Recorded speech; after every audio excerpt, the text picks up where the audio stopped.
You're entering kind of an uncertain point in your football career, and the future's uncertain. To hear a legendary coach talk about you as, a representative of the thing that keeps him going in his craft, what's that mean for you?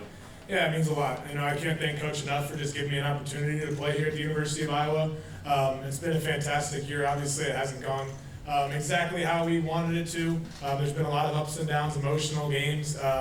But to have a coach like that who builds a culture that we have, it's been a lot of fun and made a lot of great relationships along the way. Mark, I talked to your parents. Yeah, one of the main reasons I came here was because of Coach Lester. He brings a lot to the game. He's a former quarterback, has been in the NFL coaching-wise, and has coached in a lot of different places. So he's taught me a lot about just continuing to be aggressive in the game, continue to be aggressive on pass plays. And there's just been a lot of growth just with growing with the receivers, growing with the guys in the team, and not just in the game of football, but just trying to build relationships, trying to build an even stronger culture, trying to build a stronger standard for the offense, and knowing that we didn't obviously get to every goal that we had every single week, but we're continuing to strive for that. And I feel like this year we continue to build another standard that can lead on to the next year. Mark, I talked to your parents after the game, and I understand today's your dad's birthday. You brought him over the game ball. Just how special was this after a lengthy college career to be able to do that with them in the front row of the field? Yeah, it was really cool. Back when, first grade, kindergarten, when I started playing football, he was my first coach. It's been a long career. Probably played catch with him for the first time. Walking off the field in my college career, got to play a little catch with him on his birthday, which was just kind of very meaningful. He's been at every single game my entire career, and can't thank him enough for all the support he's given me and the rest of my family has given me. It's just a really cool moment to win that game, especially for him on his birthday.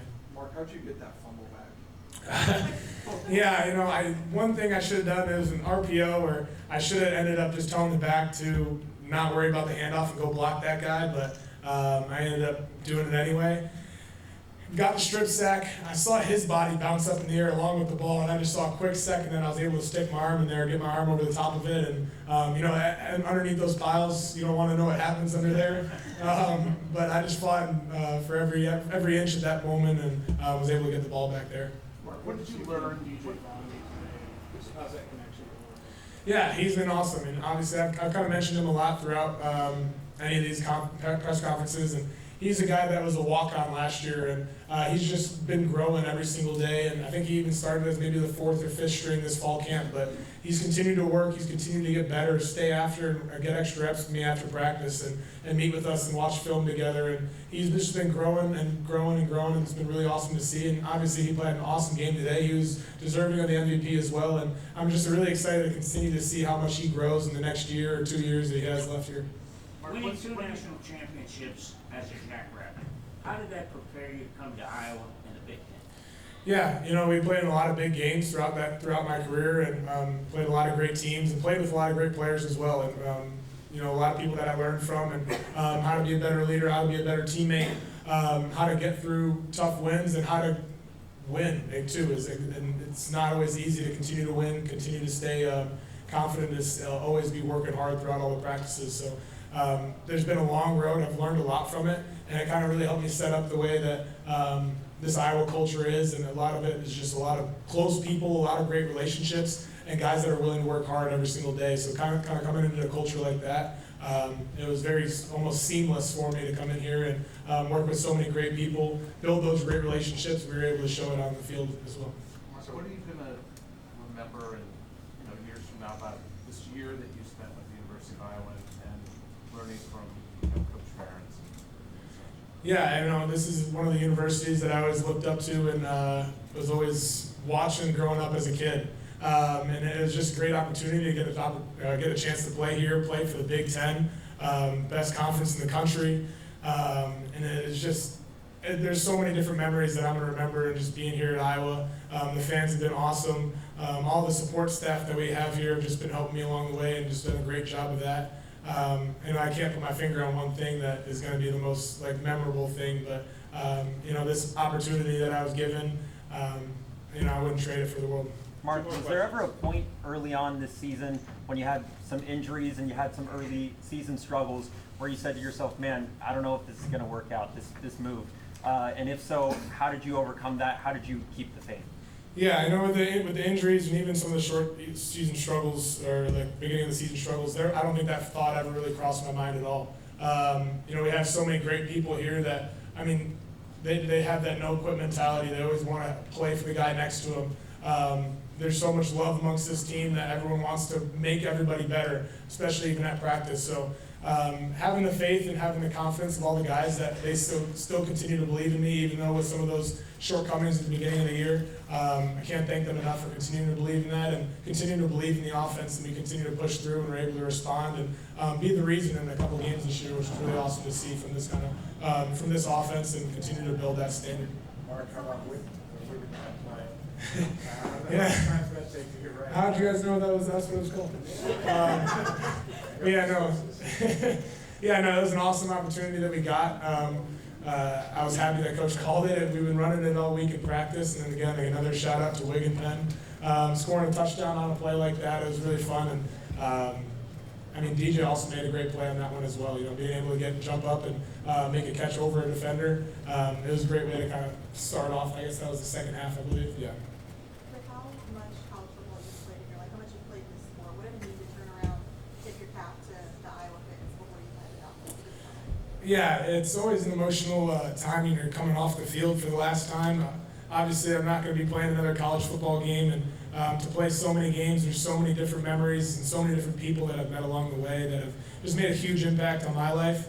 And it just not only just a tip of the cap to the fans, but a tip of the cap to the game as well. There's games given me so much, so many friendships, so many life lessons that I'll really cherish for a lifetime. So, I'll just start out by saying this is exactly what bowl games, why they are significant and important. Today's a really special day for our team, and, what a great environment, what a great place to host a game, and an outstanding opponent to compete against. And today we saw there was two very resilient, very competitive football teams. A ton of respect for Vanderbilt coming in, even more so now. So just, can't say enough about them. Really proud of our guys, the effort that they exerted out there, the way they competed, and played it right to the end. Obviously, it was a hard-fought game. Both teams really going at it, and it's a great feeling, great way to end the season.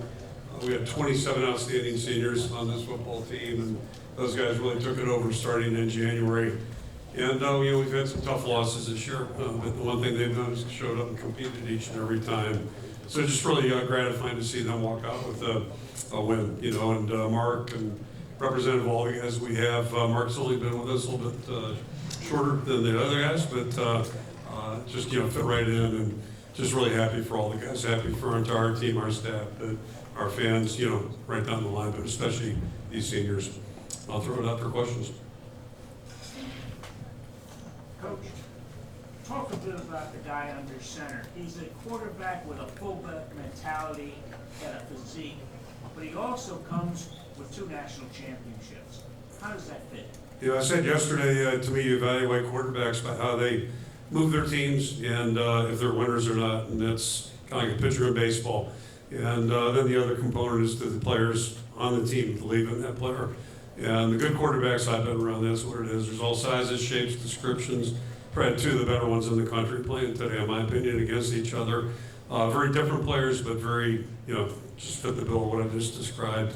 And I can't say enough about Mark. He's just, at times, painful to watch him practice. Every now and then he'll do some things I'm like, what, really? But when we get here on the game field, he's a guy everybody believes in, coaches, players, competes out there tooth and nail. And big part of the reason we won today was obviously his leadership and his impact on the game. Coach, as you often do, the defense, succeeds big time. That's what happened in the first half. You got the lead, you got an obvious pitch, and I think you brought him to the ground about 4 times in that opening half. Yeah. Talk about what was working so well with your pass rush. That's how football is. Nobody wants to hear it, but it just, I'll share this with you. Going into the game, I was hoping for a Missouri score 17-10, with us being 17, not them.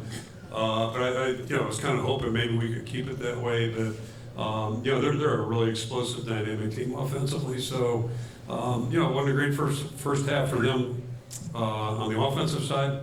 And to their credit, they made some adjustments. They came out, went a little tempo at times, and just got us on our heels a little bit. And it was tale two halves, but that's what makes football so interesting. How about the effort of Carson? He had a huge first half to really help get you guys going. Yeah, he's one of those seniors. He hasn't started till this year, and we've had some really good linebackers at our place when I was down here playing with the Buccaneers. He's been an excellent special teams guy, and then certainly this year's played outstanding football. It's kind of fun to watch him because each week early in this season, once he started really figure out and know how to size things up, he started really playing effectively. So I'd say from third, fourth game on, he's just been playing at a really high clip and just a really explosive football player. Kirk, you've been making the 2008 comparison for a little while, one of your favorite teams of all time. With this team, this result sort of complete that comparison in your mind? It really does. I think the difference, again, as I alluded to, is just the teams that beat us. With all due respect to the teams that beat us in that season, but we'll see how it all turns out. I look at India, I look at Oregon as two of the best teams anywhere, and I think right now they're in the top 5. But if either one of them wins it all, it wouldn't shock me at all. And I'm certainly no expert on that stuff. You guys watch more of it globally than I do, but just know this: being on the field, those two teams were really good. Southern Cal is not a bad football team either, and Iowa State was a highly ranked team when we played them. So, each game was, those were all tough, hard fought, and you just play here, play there, and it's a different outcome. But that's football. And the good thing about our guys, they don't look backwards. They just kept focusing on what the opportunities were in front of them. And so to beat a ranked team, a deservedly ranked team, a 10-win, SEC football team, that's really gratifying. And the seniors, everybody can feel good about that. Coach, you said you're going to come back next season already. You talked about how enjoyable the team's been to coach. Yeah. How does a team like this kind of keep you young, I guess? So I'll tell you what might drive me out. I was just thinking about that a little while ago. What might drive me out of coaching are the 5 hours before kickoff.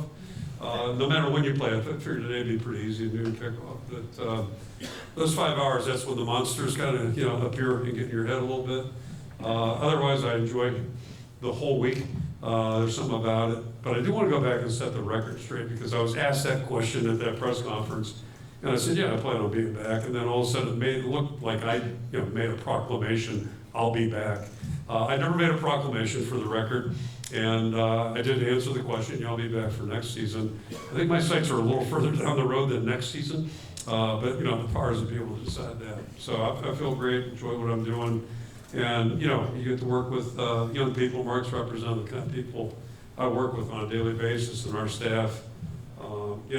I'm trying to keep our marriage together too, so I think all those things combined are going to all work out. Coach here in the back. You and Clark both talked yesterday about how bowl games still matter, and especially today to see 2 starting quarterbacks not opt out in the bowl play.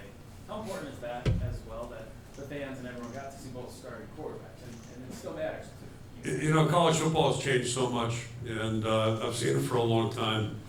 But if you got the right guys, it hasn't changed, and that's, again, what you enjoy about it. I'm not being accusatory or judgmental on anybody. We've created an environment, the adults, have created an environment, right? It's really hard right now for players. It's hard for the people that are raising those players. So if we're not careful, we're going to strip away what's really good about college football and what's great about competing. But one thing we believe in recruiting, what have you, if we look hard enough, there are guys out there, you just got to find the right one. And again, these 2 quarterbacks there may be representative that they're not cookie cutter, 6'4" John Elway throw the ball guys, but both of them are just really good football players. And I think there are a lot of guys on both teams that kind of maybe fit that bill. So I'm hopeful we can get this thing under control a little bit, the global college football situation, but we got some work to do, unfortunately. Coach, here in the back, I want to ask a couple special teams related questions. First, been in coaching over 45 years. I want to know if you've ever seen a illegal kicking call after the punter crossed the line of scrimmage. Secondly, there were some special teams important plays today. I want to hear about if that's a fitting way for LeVar Woods to have his last game as special teams coordinator. Yeah, it is. So for the record, I was more ticked off about us not having contain over there when the guy rolled to the right. Thank God we didn't. I full disclosure, I didn't know the rule. The guy on our sideline didn't know the rule, and he said to me, you can go a generation or a career and not experience one of those. Also, for the record, Tyler Parker did know the role, and he said on our headset, we're going to get the ball, which, that was really great. But, yeah, LeVar's done a great job with our special teams for quite a while now. And, every play in special teams is, in my mind, really critical and important to the success of a football team. For us, it's always been that way. And just one right, I think it was our that last kickoff where they kind of blooped it down there, just getting possession right there was really critical. And that's not a routine play. So, yeah, LeVar's done a wonderful job, and he'll continue to do so. I know that. Appreciate his efforts, too.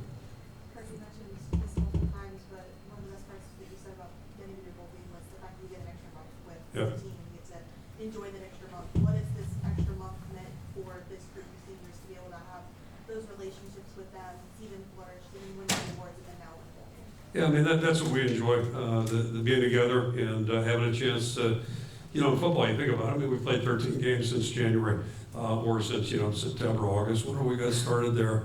So the time in football that you invest in working, compared to when, the chance to compete, it's not like Major League Baseball where you play 162. The time together working at it is so much more proportionally. So if you got guys that don't like each other or guys that don't like working, it's just, it doesn't work well. And that's, we're looking for those kinds of guys that really understand what it takes to be good and don't mind putting it in.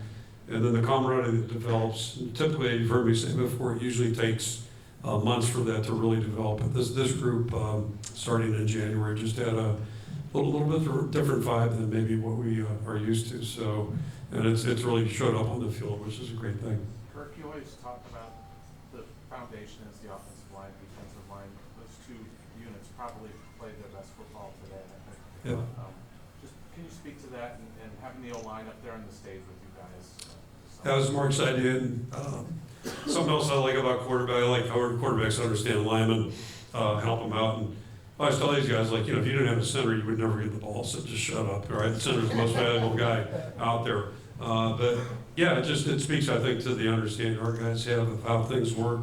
One thing depends on another, and yeah, if you're, and Clark said it yesterday, just, being good up front is really important in a conference like ours or a conference like the SEC. And unfortunately, as we move forward, we're going to graduate a lot of those guys. So now, the work begins to get some guys not necessarily grow up, but just kind of harden up a little bit more and be able to compete in a game like this one today, because it was a long day. Coach, how has this team been different from any other teams that you've coached?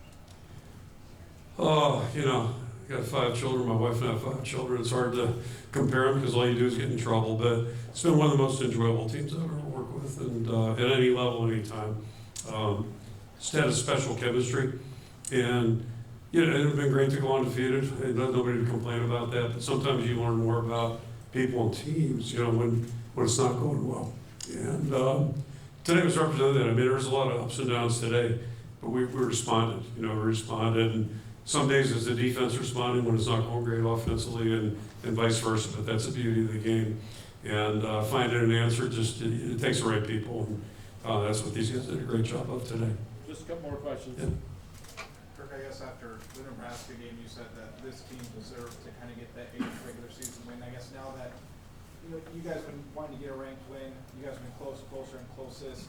But I guess how did this group kind of rally together for that one final stand? And I know how important this game was for you, so they could get that next win. Yeah, so the word deserved or justice, those are strong words for football, right? But it's just, as a guy watching, you just hope for good things to happen to guys that, deserve it. And these guys certainly deserved it. And they finished the season, you had those 2 tough losses coming out of their last break, come back and win a game where it was hard as hell to win that thing, and then go out and, it ends up not being that challenging after we got going in that last game. And then you got the whole month of December, and speaking of monsters or, things in your head, it's such a long, drawn-out month. So, you're not focused on the game necessarily until about 9, 10 days ahead. So you got to go through all those periods, and, it doesn't always look great, and just, all the stuff that you're worried about. But ultimately, and I tried to tell myself, it'll show up on the field how well we did or didn't do. So again, it goes back to these guys just, doing a good job, just, gradually just keep climbing and getting better. And I think it certainly showed up today out there in the field. Coach, you came up with Clint Eastwood yesterday.